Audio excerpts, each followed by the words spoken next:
Oh, hello, I'm the epic narrator. And who might you be? Okay, that's a funny name. So, you want to know about Mektown, right? Don't understand why I've got to show you Mektown, though. Well, what happened to you? You've been raised by muties or something? Anyway, Mektown. There ain't no other place like it on the planet. Come to think of it, there is no other place on the planet. Oh, I loves it here. It's the oldest, biggest, most exciting, and definitely the only settlement in the whole world. That is, unless you count the digger holes and the pyramids, which is pushing it, plus wherever the grots, snots, and muties hide. They all live under rocks. Now that's hardly what you call a civilization now, is it? Ain't hard to find Mektown, because it's got all of these glorious lights, loud noises, and gruesome smells that spill out across the desert for miles around. Most likely it's not Mektown you'll find first, but the Skid. The Skid is a dead straight valley, steep-sided, with Mektown at the far end. Find the Skid, which is hundreds of miles along, ride along it, and you'll come to Mektown, sure as teeth is teeth. The Skid is quite a place too. It's the best spot to find all the quality wreckage. Most is half buried in the ground, but some of it lies just outside the Skid, in among the rocks. There's plenty of wreckage waiting for them who wants it. Of course, there's all sorts of nasties that live in the Skid, especially at the thin end, where there's a big, long chunk of old wreckage. We calls this the Skid Row.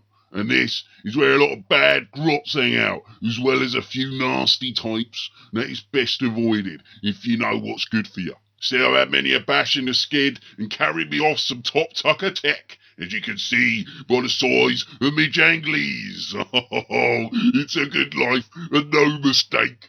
God be praised. What'd you say? You sit there for that old zogging story, and you say you don't even know what a Mek boy is. Well, sit down and let me school you. Mek boys ply their trade amongst the workshops of Mektown, making and selling buggies, bikes, trucks, tracks, and designing all manner of improbable weapons and things. You know, they just kind of pop in their head like. The biggest, richest, and most influential Mek boys are also part-time priests of either GORK or MORK.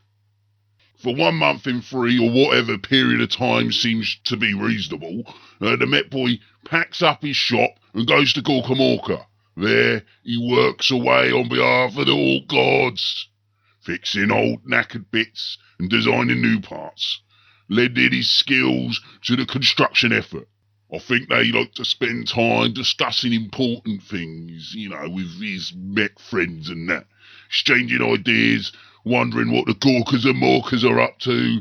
They'd like to drink copious amounts of fungus brew, and then, you know, they're collective. They have some sort of dreams. And I bet you don't even know what the Skid is, do you? I knew it. You are green and not the good kind. Right, the Skid.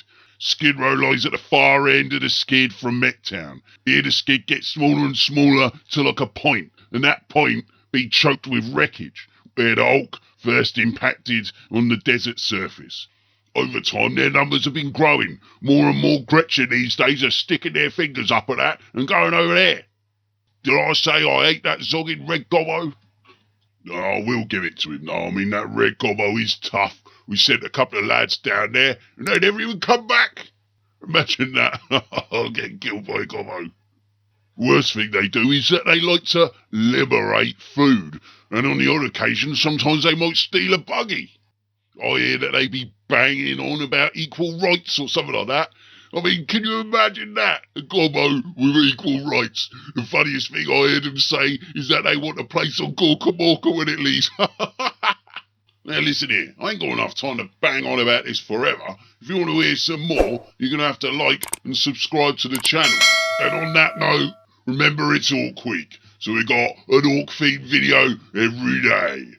And I hope GORK and MORK, or whichever ones you prefers, blesses you in these turbulent times.